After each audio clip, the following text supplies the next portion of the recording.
I love geological formations that look like they could just fall apart at any moment. I remember as a little kid seeing some of those, the hoodoos, it looked like a giant had come and just like stacked rocks on top of one another. Some of my favorite spots are rock climbing spots because they have these sheer rock faces and they tower over you and make you feel small and kind of frame views. And within those, these sheer walls, you see little plants that are just kind of popping out of there. And you're like, where is the soil? Like, how did you do this? My early work was very simple because I was trying to figure out how to make plates and mugs and bowls. But once I started decorating them, I wanted to put animals and different themes that were interesting to my kids.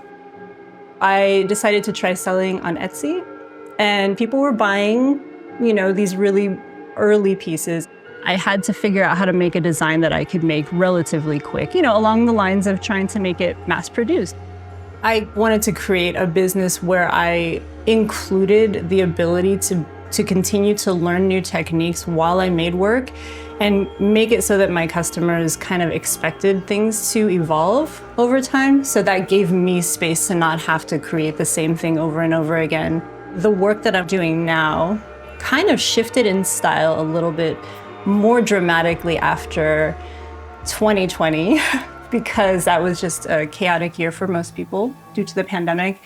But in addition to that, I was in a bicycle accident and I had a brain injury, subdural hematoma. After I came back from the hospital, I had to sleep a lot. When I started to kind of come out of that phase, I found myself drawn to being outside. And I think my brain just wanted less stimulus. Coming back into the studio and trying to create a lot of the same work that I was working on, it just didn't align. I was actually burnt out just trying to keep up with the pace of demand. When I sat down to try to create some of the designs, my sense of time had changed. I couldn't make it quickly anymore, and I started to make things much more intricate. It was something that initially I kind of tried to fight against, but then I surrendered to the fact that, these are still beautiful and it's a different style, and I just kind of went with it.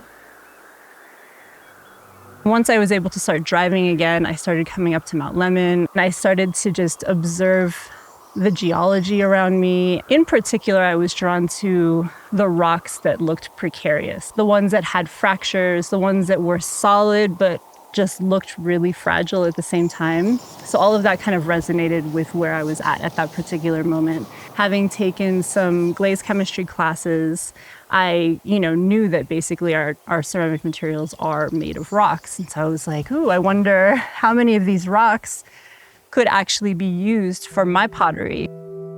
Muscovite, feldspar, and caliche are kind of my three favorites right now, the ones that I have played with the most. Caliche I have been sourcing from my backyard because it's all over the place. The feldspar and the quartz I have been able to find up in the Catalina Mountains. For instance, the feldspar, my eye is just drawn to it because it has this shine that is unmistakable. I don't plan ahead, I just let it be spontaneous. I'll look at it and see what kind of a formation it's becoming. I leave it kind of chunky so that it looks like boulders are kind of like sticking out a little bit more here and there. When I sit down to start sculpting it, I just get so into the details like I would if I'm, out in nature and I see something beautiful. I just go in and just start to notice all the little particularities of it. The caliche I've been using pulverized and using it as an ingredient in an aventurine glaze that I developed several years ago.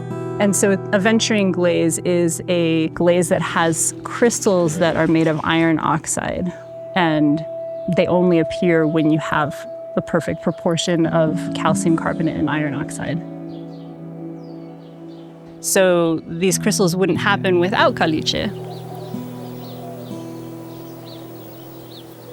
That line of inquiry that I'm on right now is trying to figure out how to ground my work in this landscape and actually take pieces of the landscape and incorporate them into my work to make it more regional, more from this actual landscape.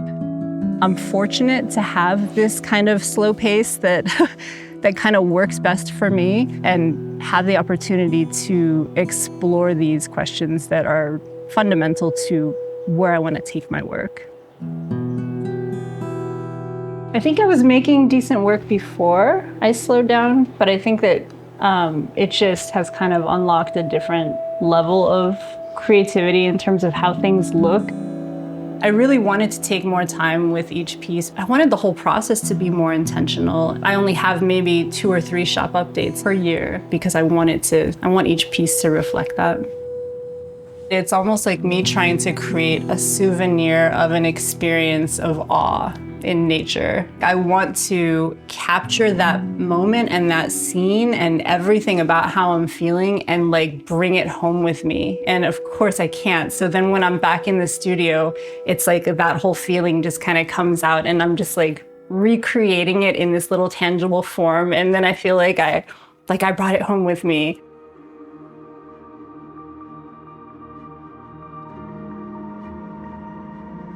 Most people, especially when we were children, we connected with the landscape. I have 2 kids, and so I remember just kind of becoming a kid with them again as they were marveling at things that I used to just hike right by. It's not about going from point A to point B.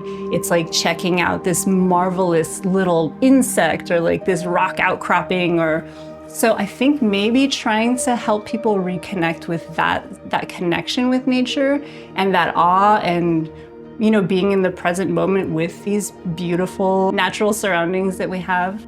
And yeah, at the very least, a good mug to have coffee from.